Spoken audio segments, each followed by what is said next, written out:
fact that Israel has committed war crimes year after year after year. And last year in Gaza over 2,000 people were killed. Women and children were deliberately targeted by the Israeli government. And Netanyahu gave those orders. I'm 76 and this has been going on since I was a small girl, since I was 8. It's unbelievable that Netanyahu can still come to this country even though 100,000 people have signed a petition for his arrest. My main question is about Netanyahu. Are you aware of the public statements of Benjamin Netanyahu's government, himself and several leading ministers, where they have stated in the most brutal and cold-blooded terms their belief that it is legitimate to kill Palestinians, including innocent women and children? Let me just give you a quick flavour of some of the statements that have been made. This is the Defence Minister, Moshe Yaalon, talking just a couple of weeks ago.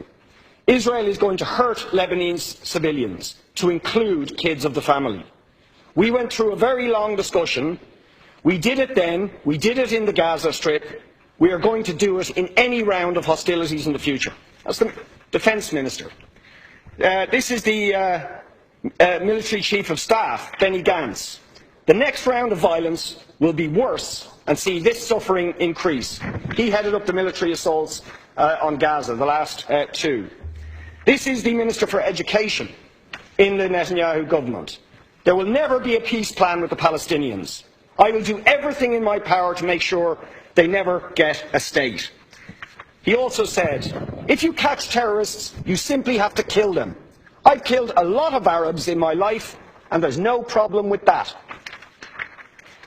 This is the Minister for Justice. Palestinians are all enemy combatants. This also includes the mothers of the martyrs. They should follow their sons. Nothing would be more just. They should go, as should the physical homes in which they raised the snakes. Otherwise, more little snakes will be raised there. That's the Israeli Minister for Justice in the last few months. The Israeli Deputy Minister for Defence. Palestinians are beasts. They are not human. The Minister for Foreign Affairs, C.P. Hotley, is the last one. My position is that between the sea and the Jordan River, there needs to be one state only, the State of Israel. There is no place for any agreement of any kind that discusses the concession of Israeli sovereignty over lands conquered in 1967. Now, these are the official statements of several ministers of the current government of Israel. In one case, actually advocating genocide of all Palestinians, including children, and calling them snakes. That is the language and thinking of terrorists. For the heads of government of a state that we carry on normal relations with and who you met in Paris, to advocate those sort of views when we know they have also led on to the deaths of thousands of Palestinians, innocent men, women and children. Children, the disproportionate amount of women and children killed in this situation is a violation of all the spiritual beauty that Judaism stands for. The respect for life, the fact that if you save one life, you save the universe. All this blown out of the window. And blown out of the window, as I saw, by the arrival of 1,200,000 extremely right-wing former citizens of the Soviet Union. I think it's time people told the truth about what people are saying in Israel. For example, Interior Minister Eddie Yishan in 2012 saying, you're going to send the Gaza back to the Middle Ages. Defence Minister Matan Vilnai said they were going to visit the Holocaust on the Palestinians. That's Nazi talk. He's describing himself as a Nazi. Ambassador, I will say frankly, I'm one of the people who thinks you should be expelled from this country. I think, along with Desmond Tutu, that the time for treating you as a normal state is over, because you're not behaving as a normal state. I'm opposed to racism, that I oppose what your state is doing and what it stands for. You have tried to cover over what you have done, the killings of innocent people in Gaza on 3 separate occasions over recent years, the seizure of Palestinian land. It was apartheid, it was racism, it was endemic, it was rotten. Absolutely, I was shocked within weeks of living there to see how you treated Palestinian people. Let them not be dictated to by a government for whom they do not vote as to what can go in and out of their territories, whether they will have power, whether they will have clean water, whether they will have medicine. What makes you think you're allowed to have nuclear weapons and the fourth biggest army in the world and visit destruction on the people of Gaza, but they have no right to defend themselves? How do you justify those double standards? And Bishop Tutu, Nelson Mandela, and I would certainly describe your state as an apartheid state, with different laws for people depending on their race or religion. I've heard so many cliches in such a short time for a long, long time. You know damn well that Israel is not a racist country. Everyone has the same rights. Every person, Israel is a democracy that respects the rights of everyone. I know you can say that you don't believe me, but I saw it for myself. You've been... And I believe there should be an expulsion of the Israeli ambassador. Has his fingers in his ears all the time.